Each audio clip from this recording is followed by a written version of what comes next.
Bonjour, dans cette vidéo, je vais m'attarder au logiciel d'étirement temporel Paul X Stretch qui utilise la granulation. Alors Paul, c'est Paul Nasca qui a programmé différents outils numériques pour le son, dont un synthétiseur et Paul Stretch qui est fait en 2006. Ces programmes sont open source et gratuits à télécharger sur Internet.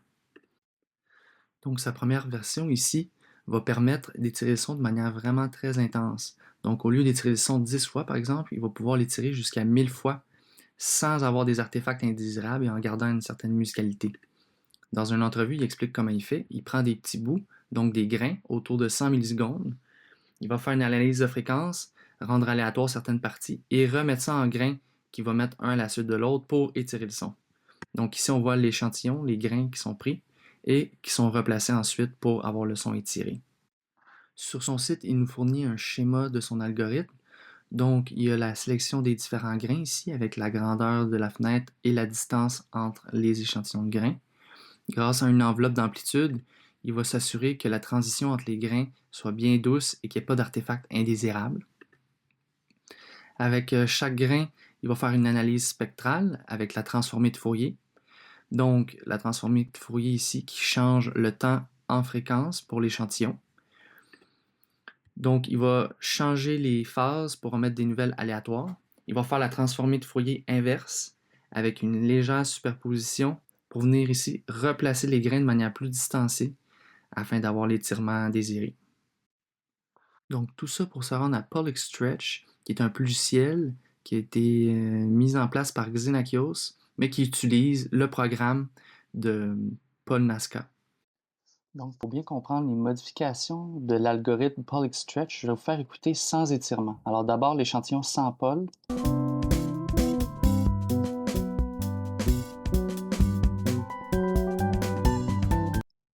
Et maintenant avec Paul, mais sans étirement.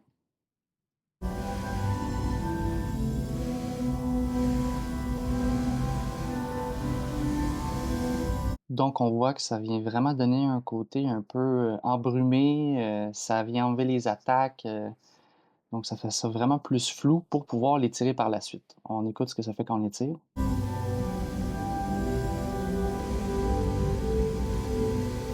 De manière plus extrême peut-être.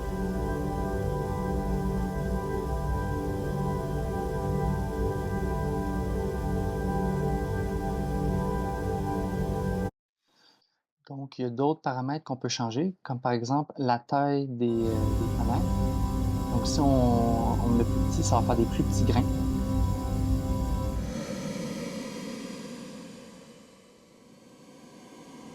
Donc beaucoup plus porté vers le bruit.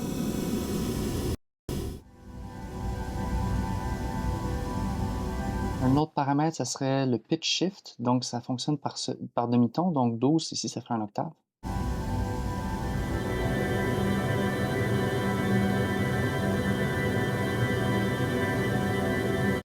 Ici, la fréquence, ben, ça va être avec la fréquence ici. Donc on peut rajouter des chiffres. Donc par exemple, le fameux La 440.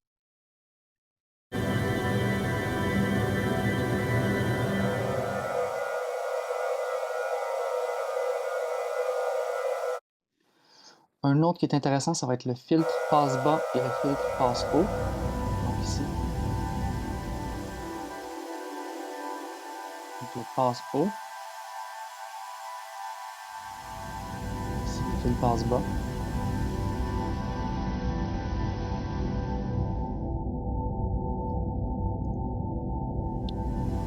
Donc on peut aussi ajuster le niveau de bruit.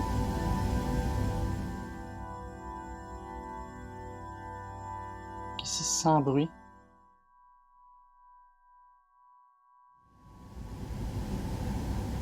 Avec beaucoup plus de bruit.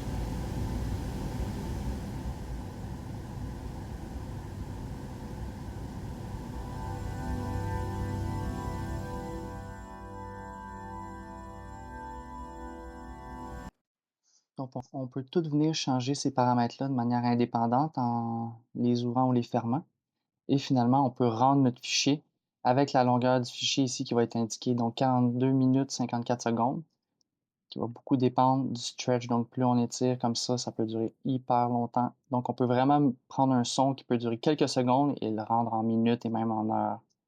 Donc, c'est vraiment un logiciel intéressant pour faire des bons pads, des bons trucs ambiants, plein de textures sonores. Et je rappelle que c'est gratuit à télécharger, donc c'est vraiment accessible pour tout le monde et il y a vraiment moyen de faire des belles affaires avec ça. Donc, j'ai mis ici mes sources, le site personnel de Paul Nasca, où est-ce qu'il explique déjà pas mal d'affaires. Et sinon, des articles avec parfois des interviews, un site sur les FFT et un tutoriel pour Pollick Stretch qui explore plus profondément tous les principes que je vous ai parlé. Donc, merci.